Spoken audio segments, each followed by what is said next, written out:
People of the State of Michigan versus Drew James Peltola, files 247831SM and file 247819SM. Mr. Peltola appears from the Dickinson County Jail. The Counsel appellation at known as Drew James Peltola appears before you as an entity. Hold on a minute. Just let me make the appearances, and I'm going to give you the floor, okay? In regard to the matter, Nancy Schaub is here as both his counsel on the underlying file on 247819SM, as well as the first bond violation. She's here as CAFA counsel on bond violation number 2 in this file, as well as a new file of 7831SM. Kristen Cass is here on behalf of the prosecutor's office. Drew Peltola, I'm going to give you an opportunity now to say whatever you want to say. Go ahead. Ma'am, I was trying to get a ride to court this morning. This bond violation. Wait, sir. I don't want you to talk about the underlying charges. I wanted you to say whatever you wanted to say. I thought you started to say some sovereign citizen information that you wanted to make a record of. I am an American non-citizen national that's defined in the United States Code. And I do believe that underneath copyright, once my name is copyrighted through the Daily News, once I put that copyright on your paperwork, that's something called copyright impoundment. That means that under Erie Railroad versus Tompkins, the fictitious entity under due process of law does not apply to my sui juris. All right, folks, buckle up because we are diving straight into Judge Laos' courtroom, where drama is practically guaranteed. Today's case, Mr. Drew James Pella, a self-proclaimed sovereign citizen, is back yet again, this time for a second bond violation. If you caught last week's video, you know Judge Laos didn't mince words when she warned him. Fail to follow your bond conditions, and there will be no mercy. Well, spoiler alert, he's back, and as predicted, trouble follows him like a shadow. We'll break down exactly what happened, the legal twists, and just how far he's willing to push the law. Stay tuned because this one gets intense. No, there's not, Your Honor. I would just like to be released again on a PR bond. You have expedition charges. I'm asking the courts to please release me on a PR bond again, and I'll continue to abide by court rules and stay off the drugs and try to maintain my court dates. All right. In regard to the matter, then, Mr. Peltola, I have an advice of rights and plea, and for the record, I will acknowledge your comments, your objections in respect to the court's jurisdiction and whatnot are noted for the record concerning your position regarding your status with the court. All your rights are preserved. In regard to the matter, did you understand the advice of rights and plea information form as it was then, Mr. Peltola? Yes, I did, Your Honor. How about the bond violation arraignment hearing form? Did you understand that? I do not have it in my hands, but I read it, and yes, I fully understand. All right, it's signed by you, today's date. Did you sign it? Yes, I did. I also brag. Yes, I did, ma'am. All right, then, in regard to the matter, I also have a waiver of extradition here. I'm going to just go back over what it means to sign one of those. And let me start by saying, so long as you come back to court voluntarily for all your court appearances, this does not become relevant. But if you didn't come back to court, normally you're entitled to what's called an extradition hearing before you are returned to Michigan. And here it is, the moment every courtroom commentator secretly lives for, the sovereign citizen defense. Mr. Pella declares himself a non-citizen national and claims copyright laws magically exempt him from the legal system. He references obscure cases like Railroad versus Tompkins, trying to argue that the court doesn't have jurisdiction over him. Now, anyone who's familiar with these tactics knows how flimsy they are, but they sure make for entertaining court footage. The judge handles it with patience, noting that while his objections are accorded, they won't alter his obligations. Honestly, watching someone attempt to bend the law with copyright claims is both baffling and a little fat. The purpose of an extradition hearing allows you to challenge the legality of your arrest and return to Michigan to fight the underlying charges. For example, you have the right to have an open court hearing. You have the right to be represented by an attorney at an extradition hearing. And if you're without sufficient funds, one is assigned for you. You have the right to demand issuance and service of a Michigan governor's warrant for your arrest. You have the right to obtain a writ of habeas corpus. When you sign a waiver of extradition, if you don't come back to court, then you give up your right to that type of a hearing and you would be returning directly with the officials from Michigan. Do you understand what that means to sign the waiver of extradition then, Mr. Peltola? I understand, Your Honor. You, Ms. Schaub, did you have a chance to go over the nature of the charges and the maximum penalties with Mr. Peltola? I did, Your Honor, and he waived reading of those charges in open court. I've determined that he has read, signed, and understood both advice of rights forms. He wishes to plead not guilty, and he is requesting assigned counsel. Case manager has determined that he still qualifies for assigned counsel, and she will be assigning that to me, if needed, to set this matter on a date that is not typically mine. I have no problem with that. Next up, we see Mr. Pella requesting release on a PR bond, promising to follow the rules, stay clean, and appear in court. Judge Laos walks him through the reality. Sign a waiver of extradition, and you give up certain rights if you skip court. She methodically explains everything, from legal representation to the process for challenging an extradition. This is textbook judicial procedure, and the contrast couldn't be starker.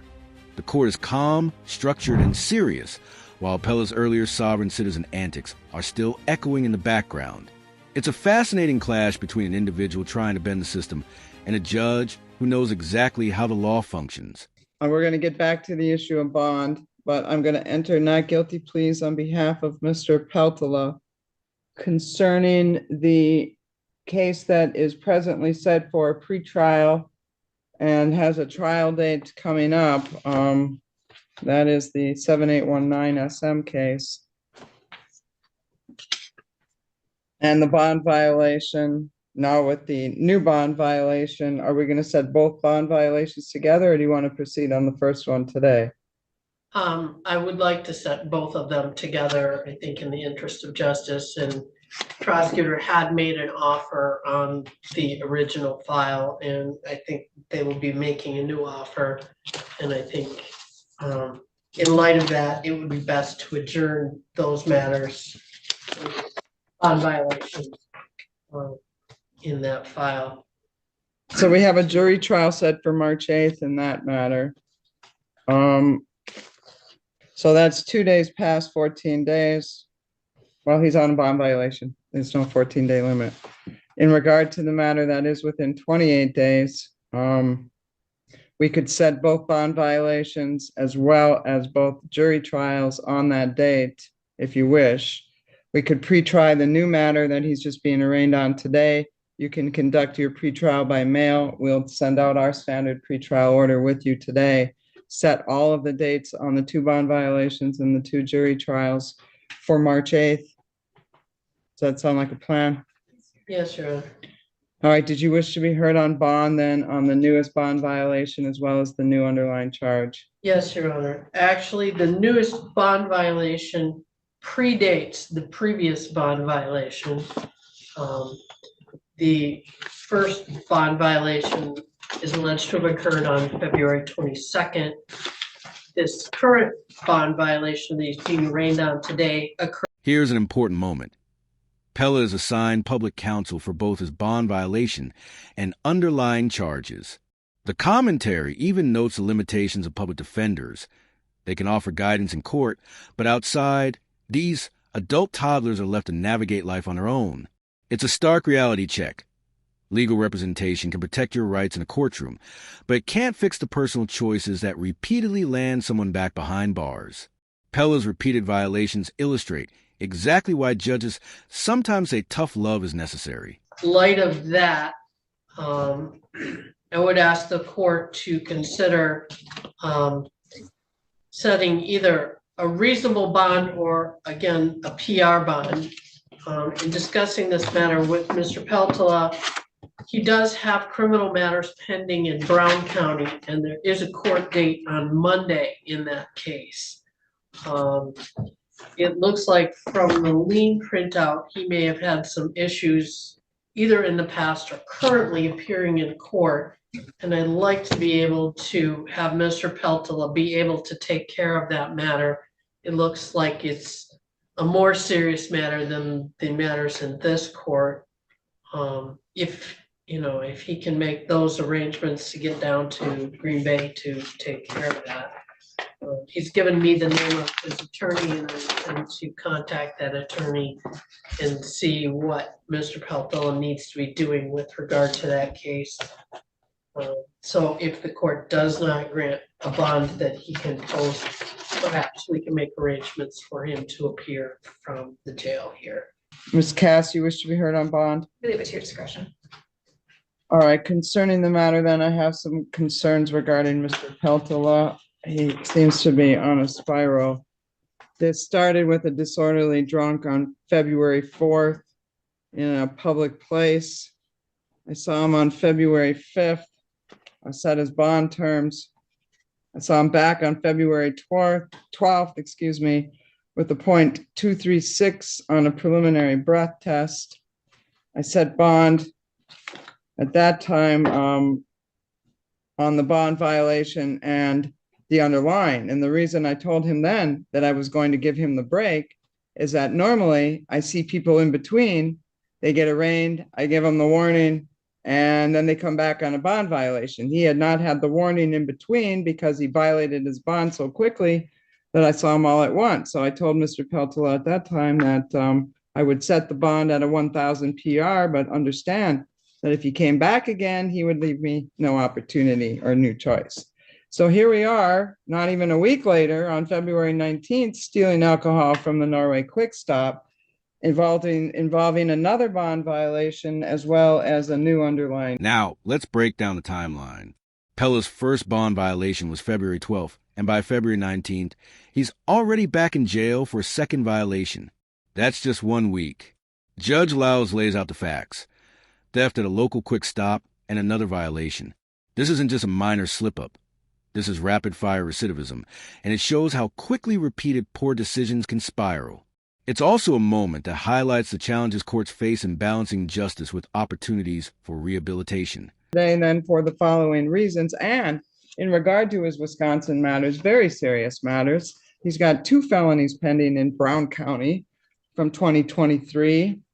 The first one alleges possession of narcotic drugs, a felony, possession of a controlled substance on or near certain places with a modifier, carrying a concealed knife, possession of drug paraphernalia. That case has been pending through for quite some time.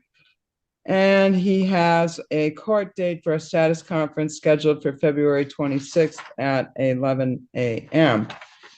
Then, so the date of this offense was filing date of 2/10 of 2023. He's got a filing date of March 15th of 2023 in Brown County. Another felony alleging bail jumping as well as possession of drug paraphernalia.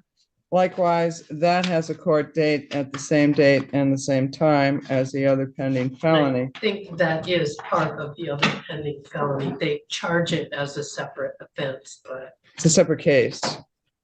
Total separate case, total separate charges, total separate bond, total separate court dates. This is file 23 CF 448. The first one is 23 CF 240. So in respect to the matter, my point being for purposes of setting bond, Mr. Peltola has some substance abuse issues going on. He's got numerous cases pending in Wisconsin as well as now here. In regard to the matter, Mr. Peltola, I'm going to direct you to talk to your lawyer. I'm setting bond concerning the new theft case. Then the conditions are going to be as follows. Mr. Peltola may not enter into the Norway Quick Stop as a condition of his release. He is not to purchase, possess, or consume alcohol or non-prescribed controlled substances. Mr. Peltola is subject to random PBTs and drug screens. Mr. Peltola may not go in any businesses that sell alcohol for use inside, such as bars and taverns. Recreational and medicinal marijuana use and possession are prohibited until or unless further order of the court. Conditioned on him signing that waiver of extradition, which I do have in the file, I will allow him to go back and forth to Wisconsin for purposes of court hearings and or meeting with his attorney. If in residency, he lives in Wisconsin. in residency. No, he lives in Vulcan. Or he says Vulcan. Is that just your Bracketed. mailing address? Yes, we can do it like that if you choose to. Well, where is your residency? My residency and my domicile is 1968 River Street. We can switch it with a mailing address to W43, the apartment 13 in Vulcan, Michigan. The address should be in there. It should be bracketed. Right, and that's apartment 13. You didn't put that on there though. Apartment 13? Yes, ma'am. And that's your mailing address though? Yes, but the problem is that building's not registered anywhere. I had to go to the post office and I had something mailed and they told me that my mail was being returned and because there's no actual. Things get even more serious when you consider his Wisconsin cases. He has 2 pending felonies in Brown County: possession of narcotics with modifiers and bail jumping plus paraphernalia charges. Both have upcoming court dates, and these aren't small-time offenses. They could carry significant penalties. Judge Laos takes all of this into account when setting bond. This is a critical reminder. Courts don't operate in isolation. Each prior and pending case informs the decisions on bond and conditions, ensuring that the individual isn't just released into chaos. Finally, we reach the bond conditions. Pella may not enter the Norway Quick Stop, cannot possess alcohol or controlled substances, and will undergo random PBTS and drug screenings. The court is laying down strict rules to prevent repeat offenses and protect the community. This is standard judicial precaution, but in Pella's case, it's almost like a lifeline. One last chance to follow the rules before consequences escalate further. The judge's tone is firm but fair, emphasizing responsibility over punishment whenever possible. Do you live in Wisconsin? Do you have to go to Wisconsin for purposes of residency or just your court stuff? My mailing address, my residency, and my domicile are all registered at my mother's house. There was some unexplained events that I will not say out loud. I don't know where your mother's house is, Mr. Peltola. Ma'am. Address. River Street, Niagara, Wisconsin, 54151. My mailing address will be W45. That's the Norway, the Vulcan address. I can't remember that off the top of my head. All right.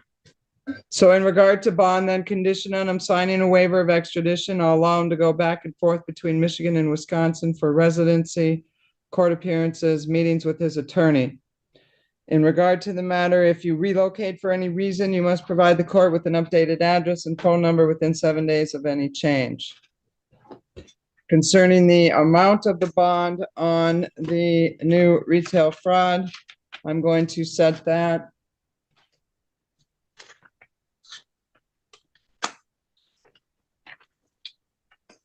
I'm going to set that at 1,000 cash surety, 10%. In regard to the newest bond violation, then I'm finding for both of them, actually, I'm going to make a record based on the factors the court is required to consider under MCR 6.106, considering the frequency, the charges, the dates that I have mentioned, as well as the ongoing Wisconsin matter. I am finding that to release him on a personal recognizance bond would not adequately ensure public safety. In regard to the bond violation, concerning the matter, then I am going to set the bond violation at 2,500 cash surety, 10%. So, Mr. Peltola, those bonds are set. If you get out, you make sure to get in touch with your lawyer. If you're in custody, she'll be in touch with you. You may. Yes. You know, I don't understand how I can tell you that I'm an American national and you can hold me in a county jail under bond, especially today when I was arrested on a larceny under $200. Somebody changed case prefixes and the warrant got dropped to a mystery. I decline to follow what your. Can I at least tell you admit I was arrested on a larceny charge that was dropped through a case prefix, what UN, all incoming evidence? Can I at least have you admit that in the court of law that you guys illegally kidnapped me again with a larceny through John Rod D. Clark, Norway Police Department? Can I just have you admit that once? No, Mr. Peltola, I don't even know what you're talking about. I will not admit that. Thank you to the jail. We are off the record on this matter. So to summarize, Drew James Pella returns to Judge Lao's courtroom yet again, repeating prior offenses and challenging the system with sovereign citizen claims. The judge carefully walks him through his rights, assigns counsel, and sets firm bond conditions, all while considering his serious pending cases in Wisconsin. This case is a textbook example of the tension between repeated personal choices and the structured judicial system trying to maintain order and accountability.